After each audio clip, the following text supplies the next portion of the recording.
All right, welcome everyone. We're Semblance of Sanity. I'm Caleb. I'm Jacob. And we're here for March Comes In Like a Lion, Season 2, Episode 15. We're getting pretty close to the end of the show.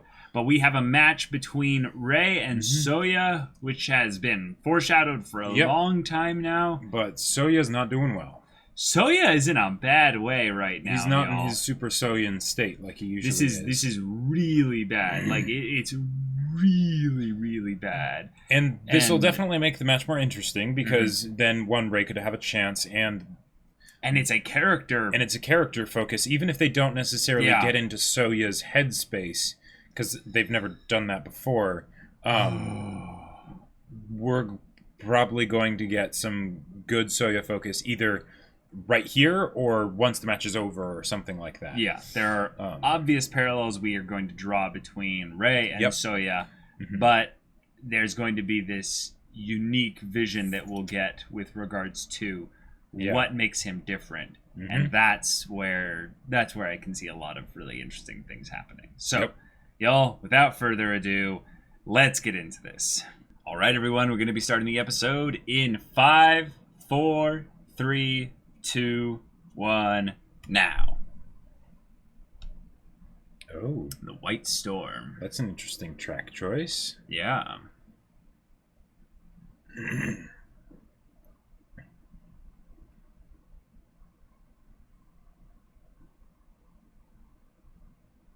Are we just skipping the match? No, this is an impressionistic kind of view of like some part of his past or something.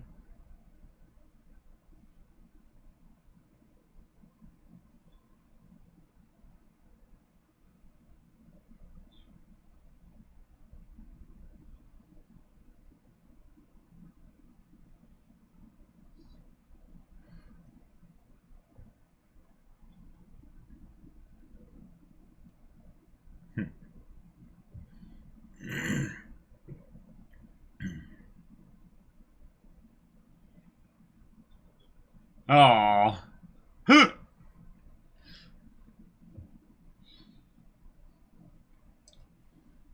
There you go.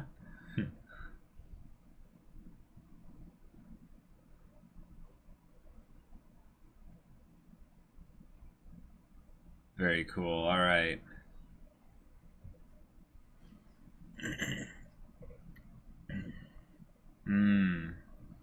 Yep.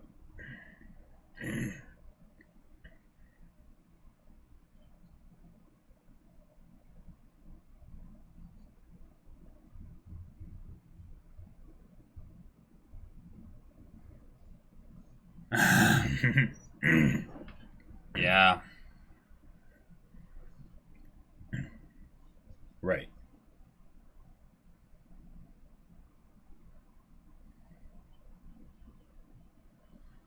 God, this music is gorgeous. Oh.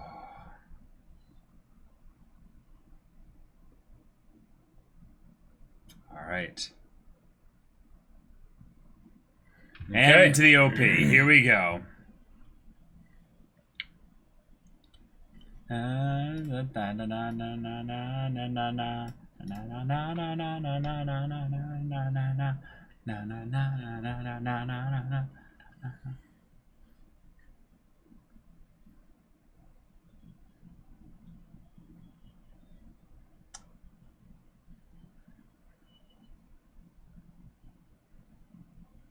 Shimada. Harunobu, please be okay. We haven't seen you in a long while.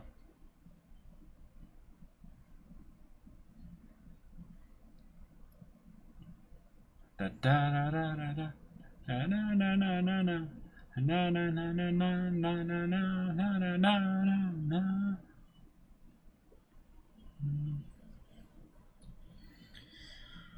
Oh boy. Okay.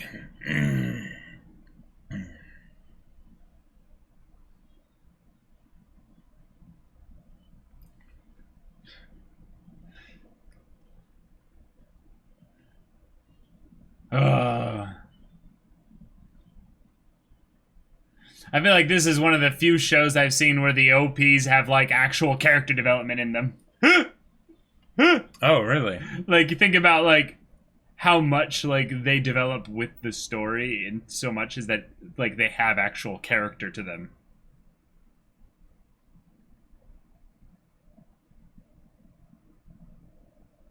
Okay. So they're establishing their formations of play and what have Their you. flow. Mm-hmm. Ha ha.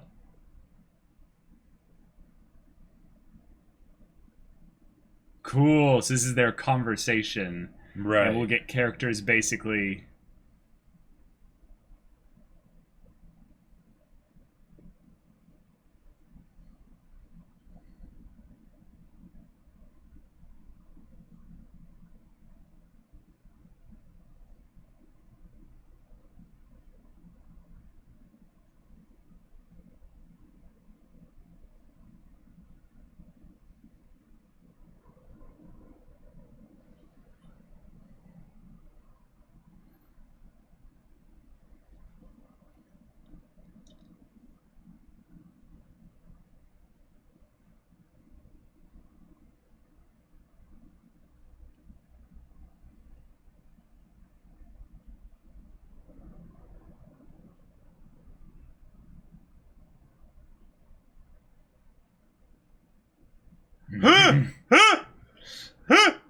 Wow, that's really meta. Like. Yep.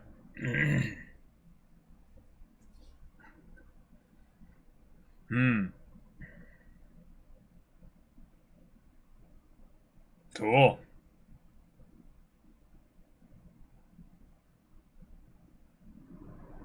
But I like the idea that Souya reached out first in a way to be like, hey, Yeah. who are you? Wait. What was that? It's like a little electricity.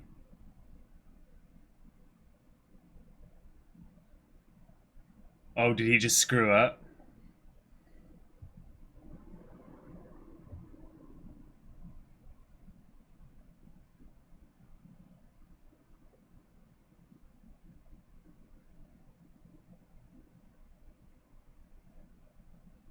Did he do something different?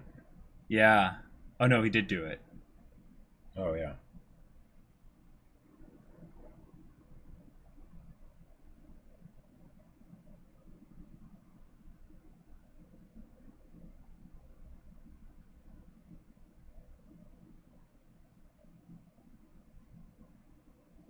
All in one go.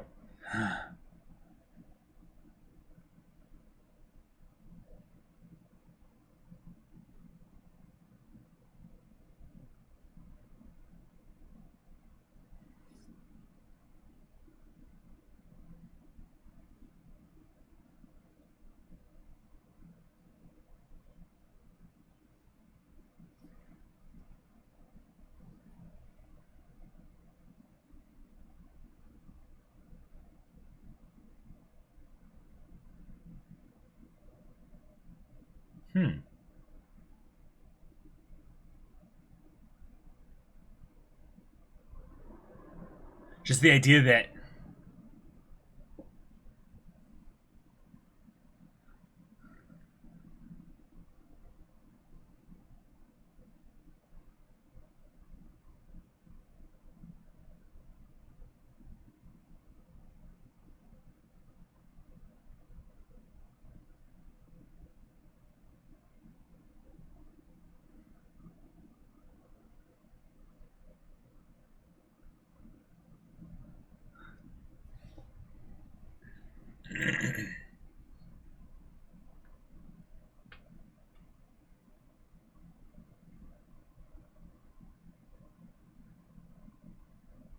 Neither.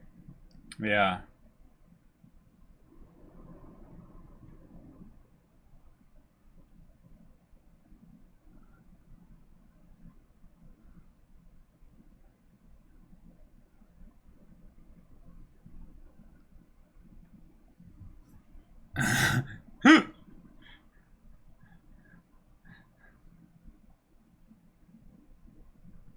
God, I have no idea, like, the flow of the game or what have you, but just thing. the idea that we're getting enraptured by this piece of art being displayed for us.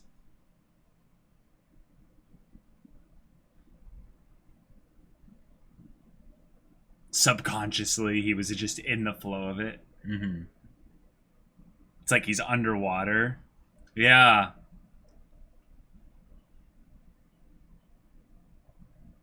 Like a current, like a soft current. Just, oh. That sound is so satisfying. Yeah, I know, right?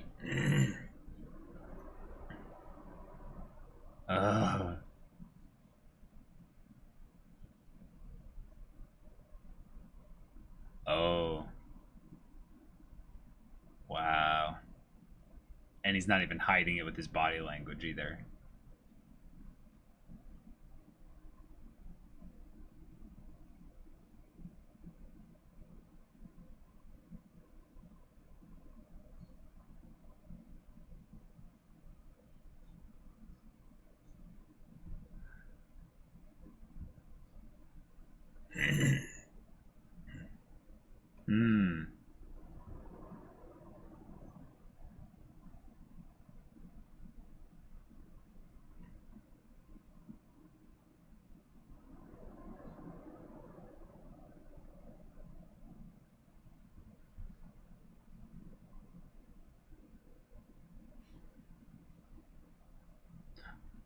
Is he here too? Yeah. Yeah. Okay.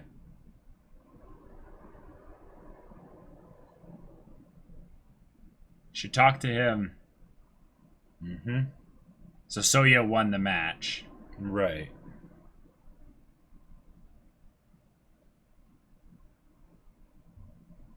Yeah.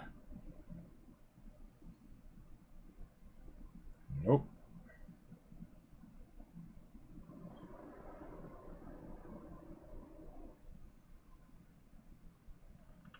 Right.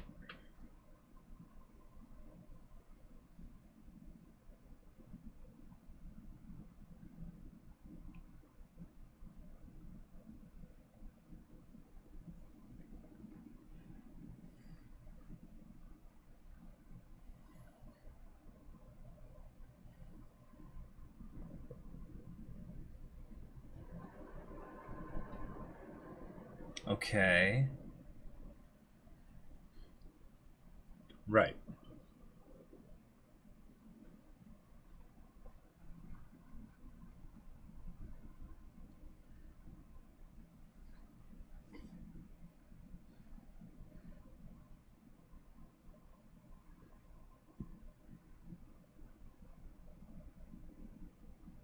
Nice. The connection he made earlier in the show about the train versus the bus, you know, about getting on, not being able to get off.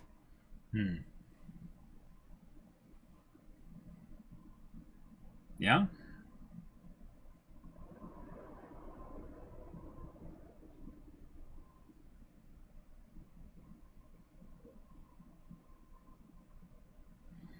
Sure.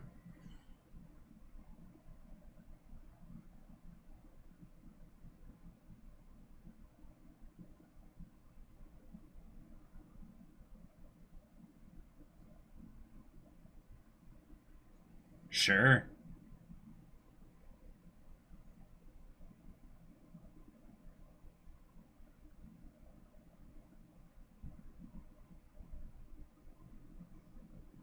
It's just a fuzzy white, just nothing. Yeah.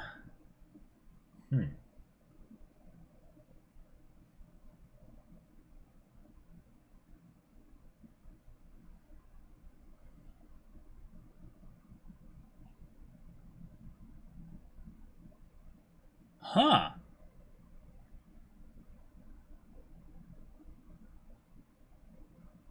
Oh, dang.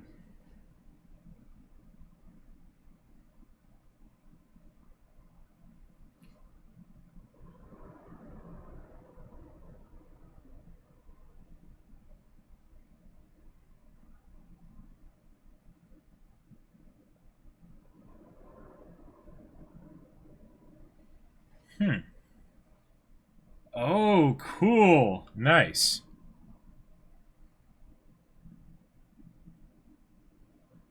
Nice. Cool. Oh.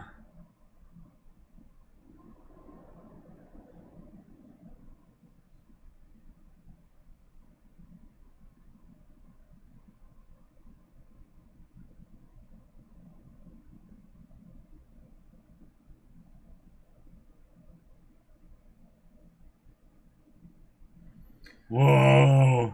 Huh. Whoa.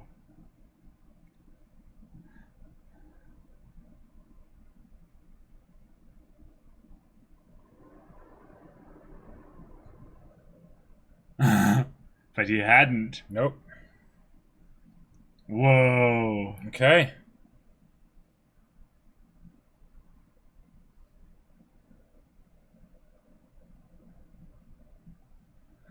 Whoa. Okay. The bird flying at the highest atmosphere, you know, just flowing on the wind. Yep. Effortless.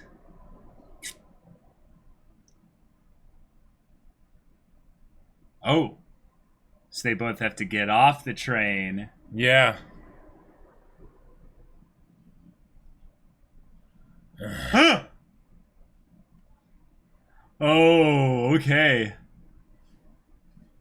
And they're the only two left on the train. I think so.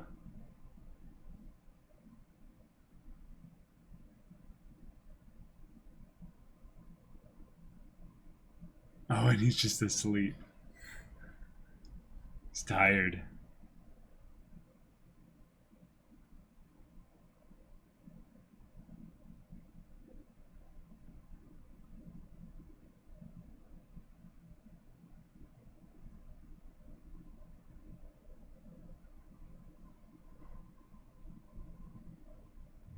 Oh, oh.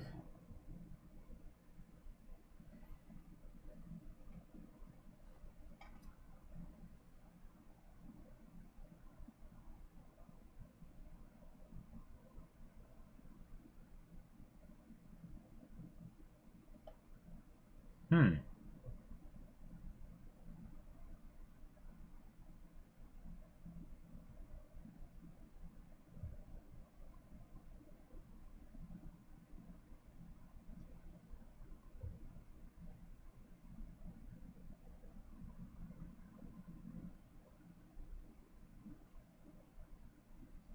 Yeah.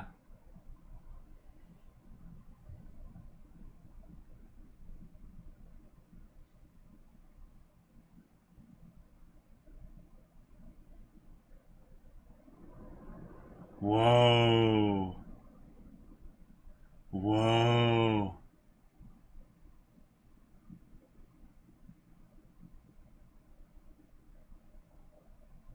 Whoa.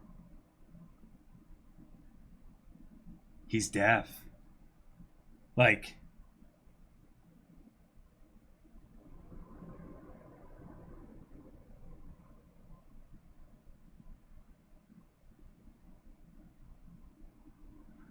whoa. Okay. Oh, we're continuing. Let's go. Let's go. Yeah.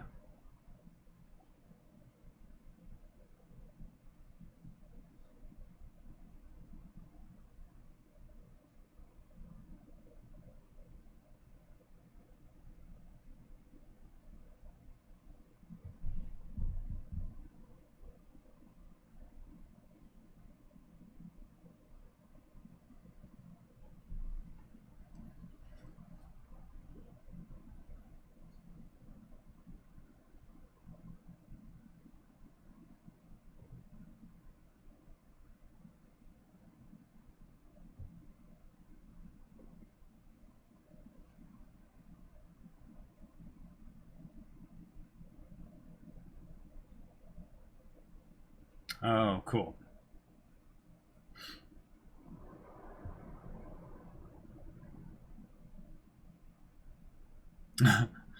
Huh.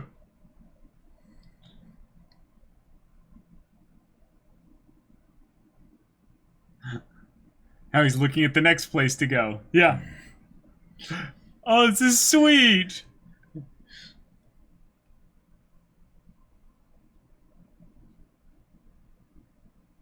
Watch, he's gonna point someplace out.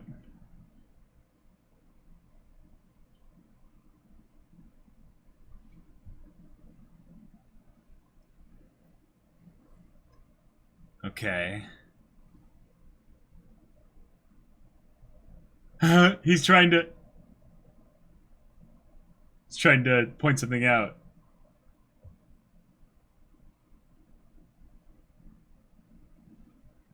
Okay.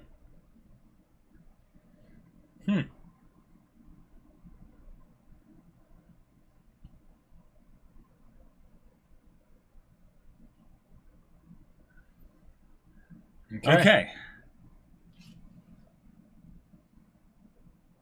Wow.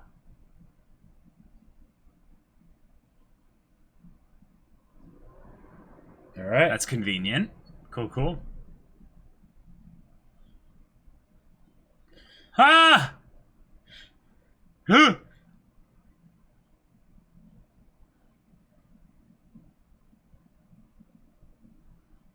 Yeah.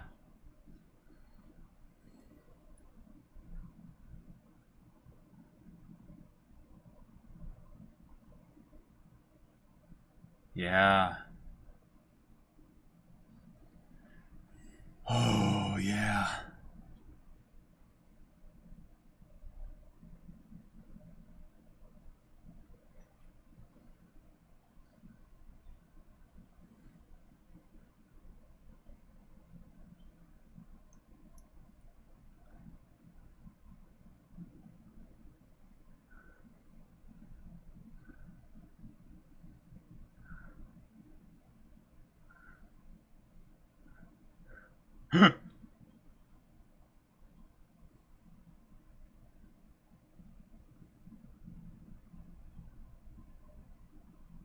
It's like, follow me, buddy. Yeah.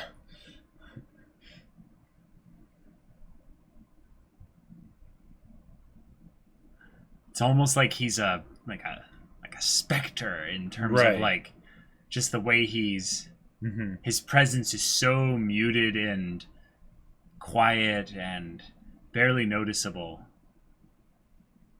And yet Sengatsu, nice.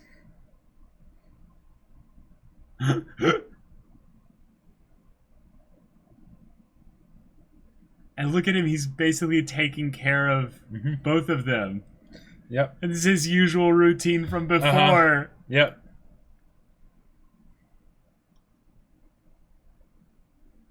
Smart.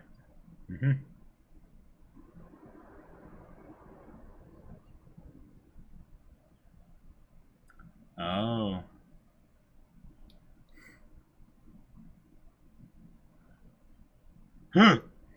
Double. Yeah. Huh?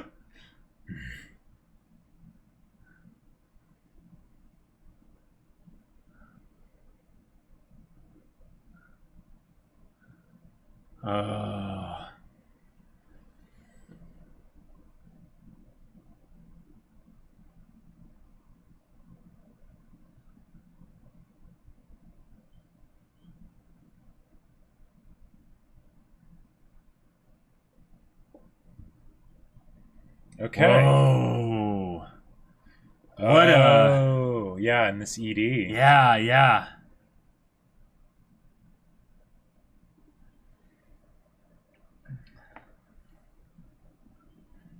But what a change of pace. Yeah. Huh. Wow. So music first and foremost. Absolutely. Wow. Excellent. And then we have this whole one-on-one setup with Souya and Rei, which is perfect. It's just what we would want. But it's like everything that's set around it as if fate's like pushed them together to where Rei can end up helping Souya, which is basically what he does here. Even though Souya does give him kind of his point in like, hey, this is where we should here. Yeah. Yeah. But then we get this reveal of he's deaf. Right. But he can talk pretty well. So it's probably not a complete, and total thing. It's more of like a he, or at the very least, he dealt with deafness as a child or something. Or he is deaf and he's learned how to talk, but it's something that's not easy for him, and that's why he's so quiet. Right? Yeah. And that it's only for things like the that's how it is kind of a thing, or whatever it was that he said with to Ray at the during the review. Yeah. Because he's, in some ways, he's the kind of the person who you'd think would be very observant within his intelligence. But now we have another reason as to why he would be extra observant. It's because he needs to, in order to pick up any kind of communication cues, because he can't hear what they're saying. The thing that I'm a little bit confused by, though, is that he's the Majin, right? Yeah. He gets asked things all the time at these kinds of, situations and whatnot. Right. If he's deaf, wouldn't they have people that would basically be the sign language people that would translate translate it for him? Because the confusion, like I feel like this is definitely the whole wine thing happened. Well, yeah, like the wine thing, that's still a bit weird that he seems so phased by it. Yeah. He didn't seem to change, respond in any way. But with the stuff with the questions, that could be explained if he's deaf, but that's something that they would all be used to by now, right? Unless it's something that's kept a secret because... Or it's a secret, or it's more recent. In some ways, it's something that he's just he's gotten worse with regards to other things that affect him in addition to the fact that he's deaf. Right. Now they could have taken it... They could have taken it as a non-literal interpretation of the statement. Yes. That sound did not exist for him, right? That basically that he's cut off from the flow of this world. Yeah. Why the wine didn't affect him and why, right, exactly. And it would also explain maybe why the chairman basically sort of manages him in a way, he'll constantly being like, oh, where's Souya? What's Souya up to? Hey, Souya, let's go over here, something like that. And then that turns what we saw from Souya here. I mean, either way, it's fantastic, but the way they had Souya acting with the, stopping when Ray stopped, walking when Ray walks, and pointing to the places and things like that. For sure. Not doing anything big to get Ray's attention, to be like, hey, no, I know where we're supposed to go, but just being like, that's it. Yep. That's it, Yeah. Yeah, but I think there's an empathy that I didn't have for Souya before that's now so much more there, especially after the last episode and this episode. Because there's this clear kind of thing of he's not well, something's not going right with him. And I thought it was a mental thing, and now we realize that it's a physical impairment, potentially more so, maybe even some kind of condition he's dealing with. Sure. Like a medical condition. Wow. And he's this genius at shogi. Yeah. I want to hear his story, right? But and I don't even know if he can tell it. And the thing is that when it went back to the shogi and the whole match with Souya and everything, right? I was interested in the standpoint of how are they going to do the match with Souya, because I love how they've characterized Souya with how he acts when on screen, but I didn't really care about him as a character. It was more of a curiosity of oh, this is new. What are they going to do here, right? But now I'm really glad that they didn't resolve the stuff with Souya this episode, right? Yeah. The idea that we have next episode, which they're still in this situation, right? And even if it's something where they're not in the situation for the whole episode, yeah. I wonder if it is a secret, though. That's it could the thing. But I would think that would be something that would have come to light sooner, because people asking him questions all the times, unless you have someone translating for him, there'd be discrepancies, right? He wouldn't, unless the questions are just usually that generic, right? They probably are. That he's kind of just able to, but even then, it's, yeah. Here's a part of it that might be interesting. He's always alone, right? Yeah. Is that by design, or is that his personality? Because what I think it might be the thing is that he doesn't want to have all these stories or anything around him. He just wants to live his peaceful life. Yeah, but live his peaceful life, basically, in this world of shogi where they basically shared in it together. And he's like, wow. Yeah. What is this? And Soya's like, yeah, that's what it's like. And I could definitely see it being something like, because the other person that Souya, we've seen him be on friendly terms with, is Shimada. Yes, and Shimada is also a very quiet soul kind of a thing, right?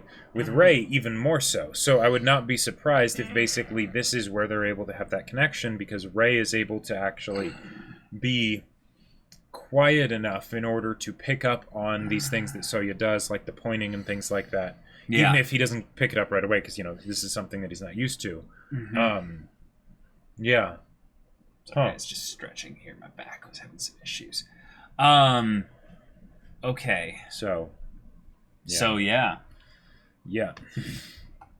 God damn it. The big thing I think that surprised me this episode, beyond the reveal of what's going on with Souya, but also the idea that Rei was put into a position where he had to be competent outside of shogi, and all the things that he did seemed very familiar. They seemed like the kind of things that he gained as skills because of the habits he had of living on his own and figuring out how to handle himself. Sure. Now here's the thing. Doesn't Souya live with someone else? I believe his grandmother. Right. Now, what if that's actually because of his situation? Could be. And it's a thing of where that's all he has. That's all of the people he has. Like, he grew up and never had anyone, never had a family. Sure, and maybe it's something where... Well... I mean, he obviously had a family, but I mean... Right. There's the idea that he could have been like Rei. He could have been adopted by some people. Sure. And he grew up and, became a professional shogi player. Right, and I could potentially see that being something where, he has some condition or whatever, some disability of one kind or other that basically makes it be like this, and he has to have a caretaker fairly consistently. The only thing, though, is that if that were the case, then they would have had someone go with him other than Rei. Like because Rei, wasn't aware of the situation, so... Well, maybe not. Maybe not. Here's the thing. While I think the caretaker thing is there probably for the where he lives and stays and stuff like that. Sure. The idea that we've seen him multiple times, like Rei did when he was a kid, just walking around by himself, makes me think that this is more of a Haranobu type situation where it's more debilitative, but it's not as consistent. Okay. So in some ways the idea that he doesn't need a translator or anything and stuff like that might mean that it's more of a thing of where he... Yeah, and from that sense, it's more of a medical condition of some kind, but he's still able to live his life, but it's more of a thing that disconnects him from other people. Yeah, like, if it turns out that he is deaf, I'm all for that, Like, I love this show. I love the way it does the nonverbal communication of the deeper feelings in the characters, and I am a huge fan of Silent Voice. Is my favorite movie because it also did those things, right? Yes. So if we have another deaf character, like, if Souya is deaf, right, then great. That lends even more to all of the things that Souya does and the way that Souya communicates, right? But I'm not sure how that would fit in with Souya being in the spotlight like this so far, if that's something that is not known. So I don't know. Like there's this part of me that wants it to be basically that Rei had some glimmer of like realization and insight into Souya as a person, like personality wise, not the fact that he is deaf, right? Right. I'm not exactly sure what would then be the reasoning for using those words, that phrasing in particular, and what the ramifications of that are for Souya as a person, how he acts and things, because Rei is getting to see a side of Souya that he's never seen before, right? Right. And he made that statement before he really saw this side that much. Mm-hmm. So, I don't know. Yeah. But I hope they don't gloss over the fact that, you know, they're both staying at the inn together and things like that. Like they give it the amount of time that they gave to this episode with them, you know, spending all that time with them just walking around the city and trying to find where they're going to stay and getting food and, you know, all that stuff. Oh God, I just realized something. What? They were telling us this way back when. Remember when the two of them sat at that pond together? Uh-huh. Yeah. They were calling Souya's name, and he was just sitting there. Okay. He wasn't responding. And that also, well, and that's why he freaked out. He's like, "What are you doing out here?" Like, sure. Like how we basically like how would we have found you? That's a great point. And it also gives extra weight to the idea of when Shimada was having trouble. Yes. And Souya was like, "I'll take care of it. I got this." Yeah. Whoa. Because that's a much bigger deal. Now it could be that he can still hear, like in the case with Shoko, for instance. Right. He can still hear, but not very well. Maybe right? like he's got 10% of his hearing. Yeah, like heavy hearing impediment, and you know, so he's legally deaf, right, or clinically deaf, or what, medically, you know, whatever. Yeah, because I have some friends that are legally blind in that they can't get a driver's license. Right. But if you're 10 feet in front of them, they can see you and they can understand that. They could tell you and I apart. You know? Right, yeah. And I could definitely see there being something like that, and that's how he's able to respond to the questions and things like that. But it doesn't I feel like that wouldn't fully explain the whole incident with the wine. So maybe it's something that's kind of both. That he's deaf, but it's also that his personality is very, like, you know, cut off, reserved, distant, whatever. And then that can be a way that Ray can relate to him and connect with him and stuff. Because the deaf thing, that's something where it would explain a lot of the reasons behind why he is the way he is. But if there's something beyond just that as contributing to him being a very quiet person and whatnot, then that's more grounds for Ray to be able to connect with him. So I hope that's kind of, you know, that there's some aspect of it that's like that. Yeah. But wow. Yeah, this is cool. This is primarily a setup episode, though. We finished the match, and they basically told us that, you know, Ray was going to lose. Right, yeah. And I like that they brought up the whole commentators from the other room basically being like, hey, if they're starting a discussion because of this, then you know that this kid's got some stuff. Like, he's got something that he brings to the table. But I liked more so than the match the idea that Souya was like, hello, who are you? And I wish they had gone even more into it. It would have been a little cheesy, I think. But just the idea of them being like, maybe they'll start to communicate with their moves. But maybe it's a thing of where that form of communication is a bit too high up for Ray. So Ray kind of looks at it as he is trying to discover who I am in the game.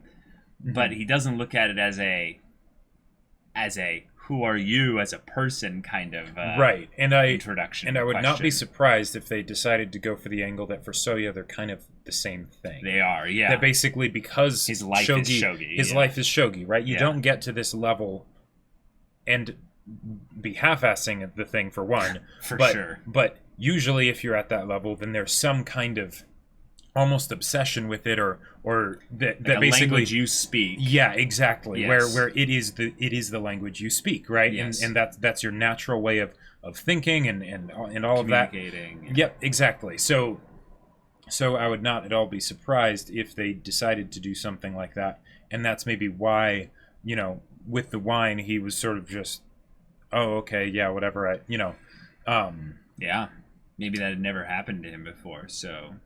Sure. I also like the idea of Ray's growth up until now has been one of, you know, growing up in terms of like becoming an adult. Yep. But Souya has this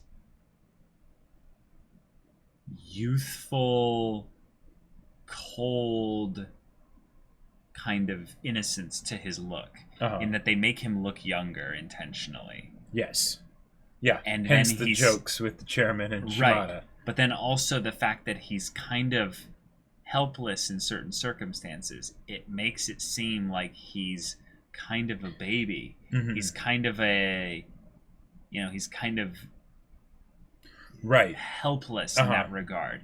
But the thing is that clearly he's competent in enough areas to be able to go and do all this stuff on his own. Mm-hmm. But if Ray kind of recognizes that quiet child that's basically just going through the motions of life alone, sure, like his empathy will be stirred up, and he'll be able to have a conversation with him that goes beyond just kind of maybe showing him some ways he can help, but also asking questions and like getting into who Souya is. And we know Souya is a full-fledged adult and everything like that, but maybe in some way him hearing different questions than the ones he's heard over and over and over and over again, it could be kind of interesting. I'm always fascinated when stories do this, where they have the celebrity or the pro sports player or whatever, and they're just astonished when they get asked genuine questions for the first time. I love that. I love that because it brings them to basically a human level in a way where it's like, oh God, like, please just ask them how they're doing sometimes. Don't ask like, what are your thoughts about the next game you're going to play, It's going to be a game. It's going to be fun. Yeah. We'll do our best. Yeah. Like I almost I feel bad for suggesting this if this isn't what it is, but I also wouldn't be too surprised if Souya was mildly special needs. Okay. Sure. And that basically that taking that whole idea of shogi being his language to an extreme, right? Okay. And hence why when it's the I'm getting these questions, it's the I'm just gonna go back to the questions that I know I know I'm familiar with and whatnot, and that could be something where I could see basically it being something that is not as much talked about because it'd be easier to hide. If he's deaf, then it's like, well, you're not hearing anything, right? Whereas if it's something like that, and on whatever spectrum of that, or level of that you're talking about, right? Then it could be something where it's he's learned to do the part of being the shogi master, right? Whoa. And because he's elevated to such a level as being like this godlike being, right? He's unapproachable. He's unapproachable, and no one really connects with him. Which could be chicken or the egg, which came first, but there could definitely be something where that ends up basically making it be something that no one ends up realizing because he's unapproachable, Oh, that's good. Which then would, again, add even more to all the things that he does where like with Shimada or Ray or, whatever, right? And then that would be even more of a thing where Ray could connect with him because it's this thing of maybe shogi really is his only door to the world kind of a thing. Sure. That's his language, right? And then he finds this person of, he can speak my language. We were able to have a conversation there. Jacob. Middle school. He started this whole pro shogi career thing in middle school.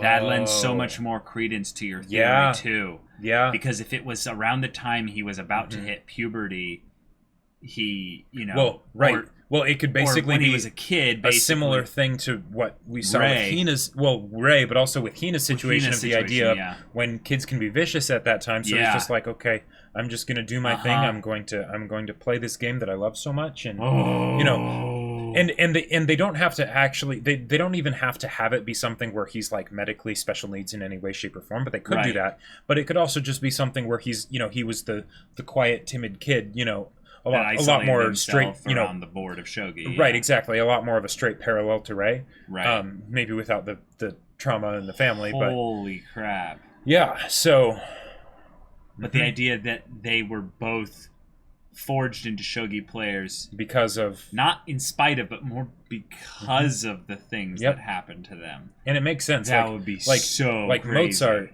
it's the whole thing of like composing his first symphony when he was 4 years old or something. Well, he didn't have the best relationship with his father, like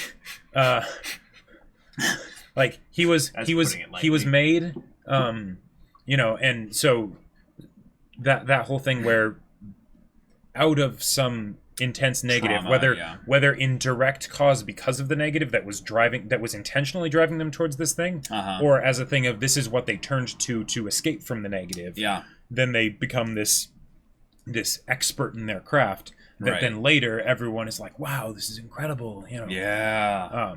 Wow. So I wonder if this is not just a commentary on, people dealing with trauma and traumatic circumstances, but how genius in some ways is primarily this, this positive looked at thing, but oftentimes it's born from the idiosyncrasies of...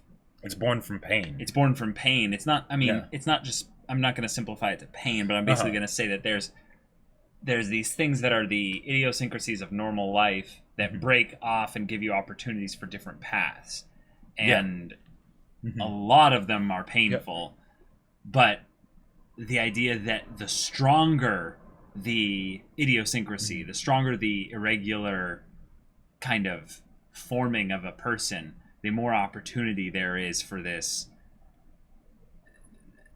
creative great thing to be born from it, because the human mind, the human soul finds a way to make something beautiful out of something so and that's horrible. Just wonderful. That's amazing. The idea that that humans are such incredible creatures that even when in the midst of something awful, right, that can turn into something amazing. Right. There when I started getting into anime, I mean, it was because I loved the anime that I had seen. Right. But at that part where it was sort of like the awakening, where you're just consuming ridiculous amounts of it, a lot of that was because our mom was going through some medical stuff, and it was kind of hard to deal with. So, anime, right? Then there's all these escape. Crazy adventures and all these sorts of things and places where my mind can dwell that is positive. That's not that. Not that. Right. Yeah. But fantastic episode. I'm surprised. I mean, not really surprised, but I'm impressed that they decided to take such a bold move with this. However, it ends up actually turning out. Sure. Because with this episode, there was very little dialogue. Very little dialogue. So much of it was silence, right? And even when there was talking, it was Ray, and it was pretty much him just commenting on like, this is his like thoughts more than his talking too. Well, right, exactly. Mostly just his thoughts, and it was something of him basically thinking about how surreal this situation was, right? But it wasn't about like as much of like concrete things happening. There were the little bits of like, finding food in the umbrellas and things like that, but that was incredibly minor. And even then, a lot of the talking wasn't with Ray, actually. It was with the commentators and the people talking about the review session and whatnot. Totally. So yeah. So this is our insight arc for Souya. Yep.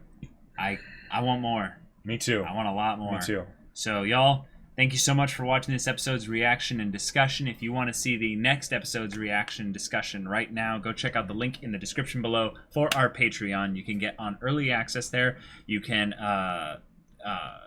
get Discord access with any level of support on our Patreon as well, where you can chat with us or our community about stories, anime, get involved with the wacky events we've got going on in there. You can talk with Jacob also about his book, Battle Lines. Yes, my sci-fi novel is available for purchase still on Amazon. The link is in the description below, so go check it out. It's a fun book.